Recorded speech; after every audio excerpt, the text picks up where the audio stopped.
ലളിതാ സഹസ്രനാമം ജപിച്ചാലുള്ള ഫലങ്ങളെപ്പറ്റി നമുക്കെല്ലാം അറിയാമല്ലോ. ഒട്ടേറെ ഫലങ്ങളാണ് ഓരോ ലളിതാ സഹസ്രനാമത്തിനും ഉള്ളത്. ചില ലളിതാ സഹസ്രനാമങ്ങളും അത് ജപിച്ചാലുള്ള ഫലങ്ങളെപ്പറ്റിയും ഇന്ന് പറയാം. ഓം സാമ്രാജ്യദായിനീ നമഃ എന്ന് 108 തവണ ജപിക്കുമ്പോൾ ഉന്നത പദവികൾ നമുക്ക് ലഭിക്കുമെന്ന് പറയുന്നു. ഓം സർവമംഗളാ നമഃ എന്ന് ജപിക്കുമ്പോൾ ജീവിതത്തിൽ നല്ല നല്ല കാര്യങ്ങൾ സംഭവിക്കുമെന്ന് പറയുന്നു.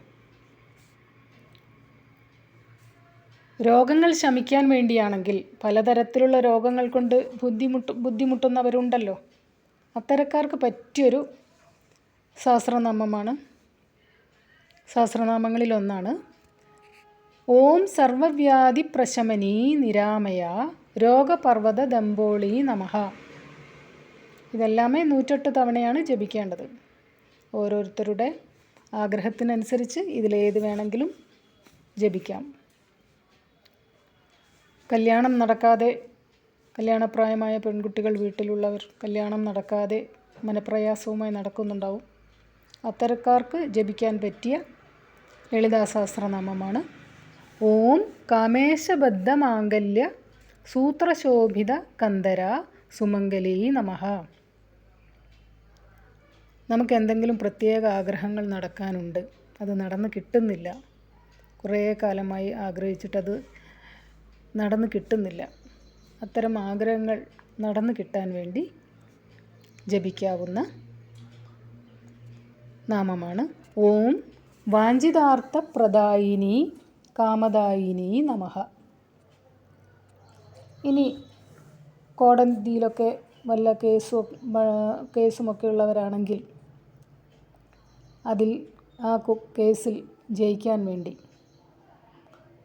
അതായത് നമുക്ക് നീതി കിട്ടാൻ വേണ്ടി, നമ്മൾ കൊടുത്തിരിക്കുന്ന കേസിൽ നമ്മൾ ജയിക്കാൻ വേണ്ടി പറയാവുന്ന നാമമാണ് ഓം ദണ്ഡനീതിസ്ഥാ നമഃ. പലരും ജീവിതത്തിൽ അറിഞ്ഞു അറിയാതെയൊക്കെ പലതരത്തിലുള്ള പാപങ്ങൾ ചെയ്തിട്ടുണ്ടാവും. അത്തരത്തിലുള്ള പാപങ്ങളിൽ നിന്ന് മോചനം കിട്ടാൻ വേണ്ടി ഓം പാപാരണ്യ ദവാലനാ നമഃ എന്ന് ജപിക്കുന്നതും നല്ലതാണ്. കുട്ടികളില്ലാതെ ദുഃഖിക്കുന്നവർക്ക് ജപിക്കാൻ പറ്റിയ നല്ലൊരു ലളിതാ നാമമാണ് ഓം കുമാരഗണനാഥാംബ നമഃ.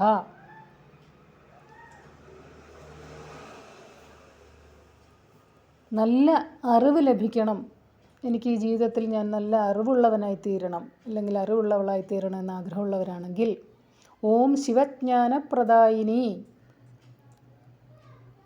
ജ്ഞാനദാ നമഃ എന്ന് ജപിക്കുന്നത് വളരെ നല്ലതാണ്.